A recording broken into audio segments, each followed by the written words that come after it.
I'm Alan Kenny, Editorial Director with REIT.com, and we're in Washington, D.C. for NAREIT's Washington Leadership Forum. Joining me for this edition of CEO Spotlight is Tyler Morse, CEO of MCR Development.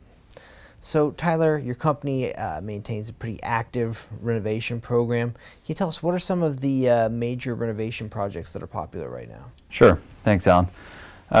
We have been focusing our renovations on things that impact the consumers the most directly.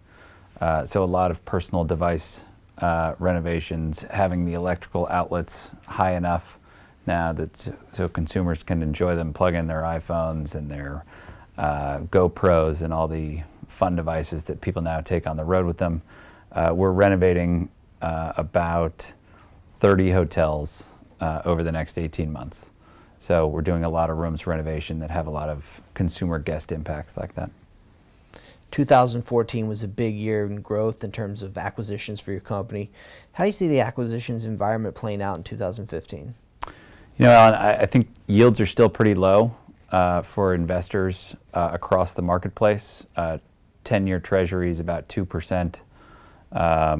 The Fed funds rate is very low. They're going to raise rates by the end of the year, but the hotel industry still has very rich yields and high volatility, but the good yields I think are going to attract a lot of investors to invest in the hotel space. And there's a lot of foreign capital coming to the United States right now because it's the safe haven, flight to quality versus Europe, which is not seeing a lot of growth these days.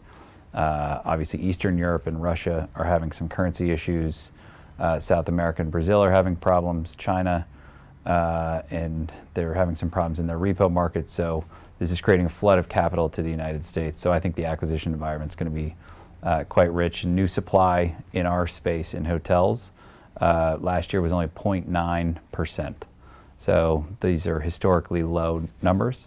So I think you're going to see a lot of activity. And Tyler, what trends are having the biggest impact on the lodging sector right now, and how is your company kind of preparing to deal with those? I think some of the trends are technology, and the incidence of people traveling right now is going up on a per capita basis in the United States. So there's a lot more people out on the road. They like to go see their friends and their family, and you're seeing JetBlue Airlines, Spirit Airlines, Southwest, and their low fares driving a lot more travel. So, you know, from our standpoint, we are at about $100 RevPAR, so we're very accessible.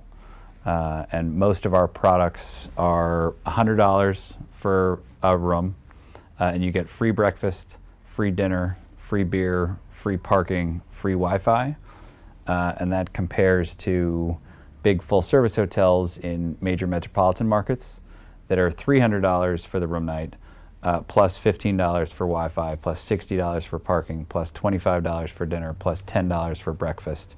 So I think you're seeing a secular trend shift to select service products because the value proposition is greater at that level of the market. Well, Tyler, thank you so much for your time. Thanks. Thanks, Alan.